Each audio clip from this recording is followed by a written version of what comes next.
fall in love with him. Yeah, because I'm just thinking, like, I've had coworkers before, but you'd have to spend a bunch of time with them outside of work to fall in love. And isn't that kind of, like, inappropriate? You know what I mean? Like, I'm just thinking if I was in a marriage and then my coworker asked me to hang out outside of work. We didn't hang out after work. So and then that was like after like a month, maybe kind of period. The thing is, you said that you didn't have an affair, but you said it was kind of an emotional thing. It's very hard to believe for a man that a woman would file for divorce and there's been no sexual contact with this guy. You know what I mean? It's very hard for a man to hear. It would be hard to believe. Like, oh, it was just an emotional thing? No, we don't. I wouldn't believe it. Because that, like in my case, it doesn't matter even if I'm going to be with this new guy or not. I'm still going to be right on my own and like set everything clear now and let another person go too to move on with his own life. It's like if we're going to continue working, it's like, yes, we can reach that point where we can actually like learn to love each other again in the way, like with maybe passion way or some kind of different way. But again, you know that that's not the person you want to be with. No, and you know that he knew already that's the point it was, that it was mutual agreement. I think we're sold a dream as women because like you only get passionate love for like 2-3 years, maybe. That's what my dad always told, maybe at most. Yeah, I know she's looking. 2-3. That's what my dad said at most 2-3 years. Nah. And so what do you give it, 6 months? No, I'm like only 2-3 years. Yeah, that's it. Short. Yeah. See, if you had variety. Lifetime. Let's go. Yeah, but that's the thing because, you know, modern women have been raised on rom-coms and Disney movies. And so you guys think that, you know, life is a Disney movie and a rom-com. And it's like, no, it's actually not. You were in a 10-year relationship. How long would you say? The honeymoon phase? Like the honeymoon romantic phase. love. When does it go into a more... 3.5 years, maybe? Like it kind of switches. After 3-4 years... It's like, okay, now we're coasting in this, we're in this groove. Do you know what I mean? And so there are dips and there are like, you know, apexes and then dips and then apexes and then coasting. But yeah, that I want to see you every day and have sex with you 5 times a day type love does not last. It just doesn't. It does. Where? Show me it now. If you have 4 wives and keep telling these guys, man. Phase. Monday, Tuesday, Wednesday, Thursday, happy days. Your whole life is a honeymoon phase. Yeah, hey, me and Jess are on the market, sister wives. 2-for-1 special. We're getting closer to 30 every day. 2-for-1 special. Yeah, my bank account getting closer to 30 every day. Yeah. No, I just think, that whole, and I think that's the reason why women are the ones initiating divorces, because they get into relationships and they realize, hang on a minute, this is actually work. This isn't what they showed me in a Disney movie. This is actually what they showed me in a rom-com. I've actually got to work at this. Like, you know, I've got to wake up. This person's farting in the bed and, you know what I mean? Like all of this kind of stuff, they're burping and all of a sudden the way they chew food annoys you. Do you know what I mean? It's like, it's a whole thing. So it's like, yeah, I think men are actually better at dealing with just being in a groove in a relationship than women are. I think women like a little bit of chaos. They like a little bit more spice. They like something to make them a little bit more excited, whereas men are actually cool with just being in a groove. What do you guys think of the phrase, if you want, I can't remember exactly how it's phrased, but it's like, the worst thing you can do to a woman is bore her as a man. What do you think of that? That's a bit mad still. As a phrase, the worst thing you could do to a woman is it might not be the worst. It's just like if you want her to leave. Like I can't remember how they phrased it, but it was something like if you want her to leave, bore her. Basically, was what they were trying to say. It's a bit mad still. I mean, in a relationship, like you both kind of get bored a little bit, but like I don't know. That's a bit rude. I don't know. That's a bit mad still. But that's the thing. I think women like chaos. Essentially, I think women like chaos. I think they like to not know what's going on. They say they want stability, but when women get stability, they start filing for divorces. Yeah, do you know what I mean? Because it becomes boring. It's boring. It's like they want something more exciting than... It's too vanilla. Yeah, it's too vanilla. But actually, I have a question for the girls. Okay, would you rather date a musician or an accountant? She's dated a musician before. You did, so you picked musician? Yeah. Musician, okay. What about you?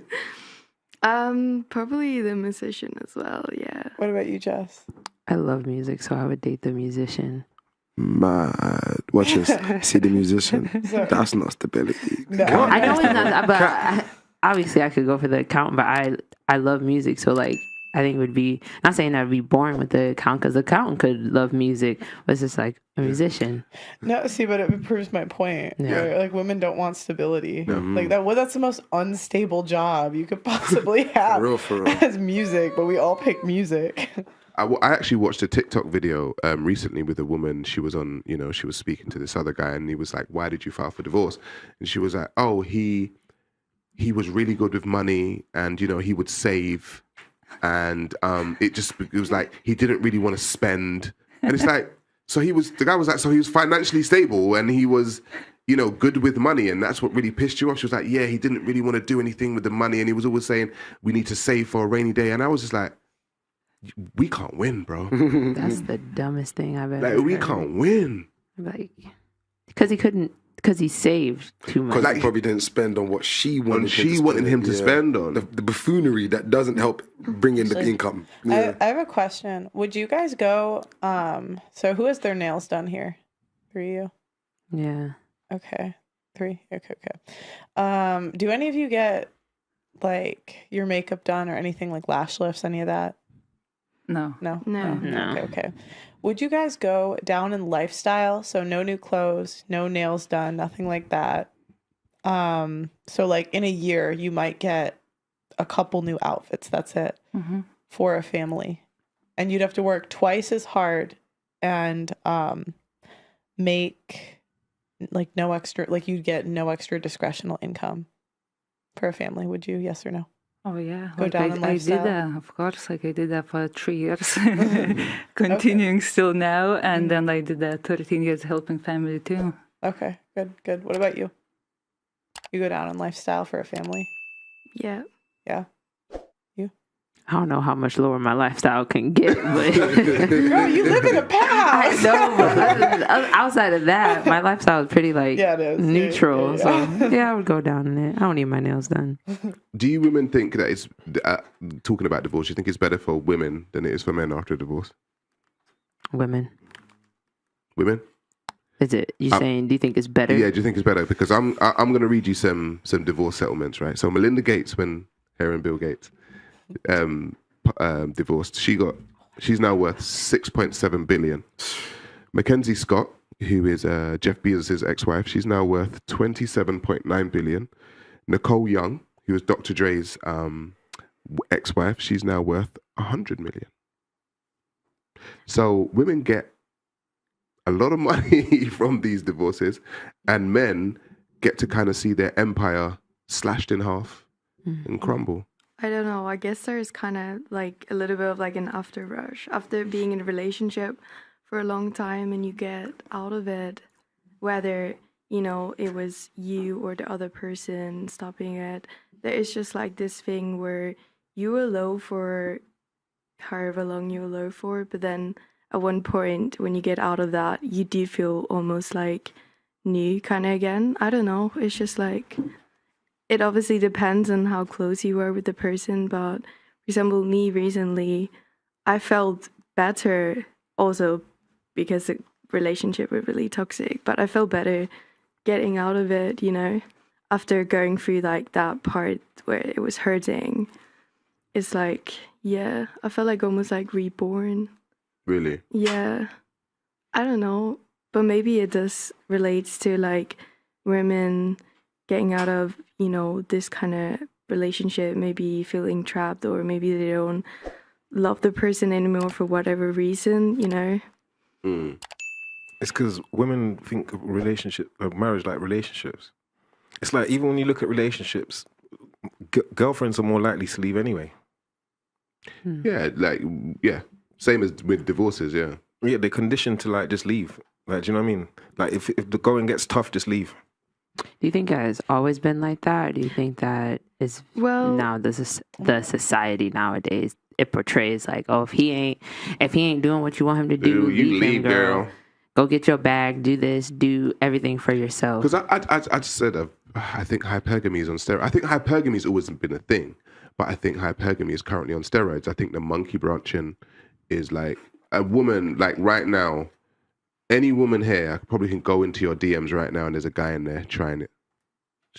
Women have always got guys trying to shoot their shot. Jess, you just had a guy say, if you want a man, right? You got a man in what, North Carolina or something? Was it, Pearl? Did you say? Northern California. Northern California. Like, women have always got guys throwing themselves at them. Do you know what I mean? And so, yeah, that whole, if he's not doing it, I've got someone else in Northern California that will do it for me. Do you know what I'm saying? So women have always got a guy in the background somewhere. There's always someone sniffing around your vagina. Yeah, but you're as a man, you're potentially like two weeks away. From what? From a divorce or a breakup? No, from getting back on your thing. If you really think about it, you get the first little day or two to get over it and cry a river or whatever. Yeah, do it. Don't do it in front of her though. Like, do it inside the doors or whatever. Get over her, and then start chirping again. You bounce back. You know what I'm saying? When you bounce back, you start chirping again. Rule of 10. You know, you chirps 100, you get 10 numbers. Call 10 phones, you get 1. Then he starts pressurizing, getting back on. You know what I'm saying? You get back. Go on, Paul. I just want to read something. I was trying to look up the divorce numbers from like 100 years ago. And this is just in the 1900s. If you wanted a divorce in the early 1900s, you had to prove your significant other had committed adultery, abused, or abandoned you. In 1903, the Inter-Church Conference on Marriage and Divorce was held to encourage many churches to prohibit divorce and to call for stricter nationwide divorce laws that would only allow divorce if infidelity could be proven. But the Women's Conference in Seneca Falls in 1848 had made a huge and lasting impact. Feminism had been gaining ground for more than 50 years, and with it, more women were deciding they weren't willing to stick around in abusive or unhappy relationships. The threat of divorce even promoted Theodore Roosevelt to give states with lax divorce laws a verbal bashing in his 1906 annual message. But basically the point is it was a lot harder to get divorced back then. Well, so it was... Yeah, well, not with no fault divorce right now. You can literally be married to a woman, come home one day, and she can just be like, "I want a divorce," and you're like, "Why?" Wow. 1915, 1 in 7 marriages still ended in divorce. Sorry, I'm sorry. Say that again. What was that? In 1915, if this is correct, 1 in 7 marriages still ended in divorce. 1 in 7. Yeah, 1 in 7. And, I mean, that's way lower than today, but that's still higher than I thought it would be in 1910. Do you? At 1920 is 15%. 1930s was the Great Depression, so more couples got married, it seems like. I don't see an actual percentage here, but they said divorce, like marriage went up in the Great Depression. Yeah, here's a stat. And a world war. What? Go ahead. And a world war. Yeah, and that's the 40s, the World War II. Here's a stat. 1 year after a divorce, 40% of men lose contact with their children. After 2 years, it can go up to 60% of men lose contact with their children. Now, a lot has been said about quote unquote deadbeat dads, right? But men that choose to marry women and have children with them don't seem like deadbeat dads to me from the outside. So why would you guys say that so many men within a year of being divorced lose contact with their children? I think women are spiteful. They can be. Yeah, I think men are much more willing to like take the L and move on, where women, like, if she feels like you did her wrong, they just become spiteful. Also, as a man, you feel like you don't want to interfere with what she's got going on. What do you mean? Because, okay, so she's left you for another guy, yeah? You don't want to be in the entanglement, you get me? No, but it's your children, though. Yeah, but the longer, you're not taking into account that now she's with her next man, she has another baby father. Or now she's, you know what I'm saying? Now she's in a happy marriage now, or another happy relationship now. Anything from the past becomes irrelevant, and she tries to make that the new whole. So the original daddy somehow get pushed to the side. I did. Well, Wouldn't that give men more incentive to want to be with your kids? Because like that's the most likely person to abuse them, isn't it? Right. Yeah. Exactly. No, but not necessarily, because you think about it this way: you be interfering with what they got going on, in a sense. You'll be disrupting their routine. You'll be like if you're already in a combative relationship, there's going to be arguments. There's going to be unnecessary stuff that's going on. You're already feeding the child certain things in the child's head. Obviously, sorry, but it really depends on what she's like. You know what I mean? That's what I'm saying. Yeah. So that's like okay. I'm not saying that the girl. Mothers are the number one perpetrators of abuse. I did not know that. Mm-hmm. Yeah. Wow. The number one followed. Wow, that is crazy. Followed by fathers or step parents. No, It's not seen as abuse, is it? I mean, on my YouTube channel, I did an interview with a guy called Mr. Ibile, right? And I wanted to tell his story because I knew his story, and he'd spent upwards of £25,000 trying to see his child, and he had got like video recordings, audio recordings of the mother, you know, after they'd broken up, and the kinds of things that she was saying, the kind of things that she was doing. And I think one of the things that aren't spoken about when you look at that stat is that, like Pal said, yeah, women can be very spiteful when it comes to children, because I know as a father myself, most people know that the one thing that a man is going to be attached to is his child. Mm-hmm. Do you know what I mean? And so a lot of the time women tend to use that child as a pawn in a game. And I think a lot of men get to the point where they just say, you know what, I'm not doing this. You know, and it seems like they're quote unquote deadbeat dads, but it's not. It's just that they're not willing to jump through all the hoops that the woman's actually putting in front of them to jump through. It's like a control game. Yeah. You don't want to go along with the system. Yeah, I think it's one of the things that aren't spoken about enough, personally, when it comes to men. I mean, I do consultations with men each week, and these are some of the things that come up. You know, some of the men are saying, look, my ex-wife, ex-partner is using the child. We used to be able to co-parent. Now she can tell me when and when I can't or can see the child. And I just think it's women have too much power in this society right now, especially when it comes to breakups.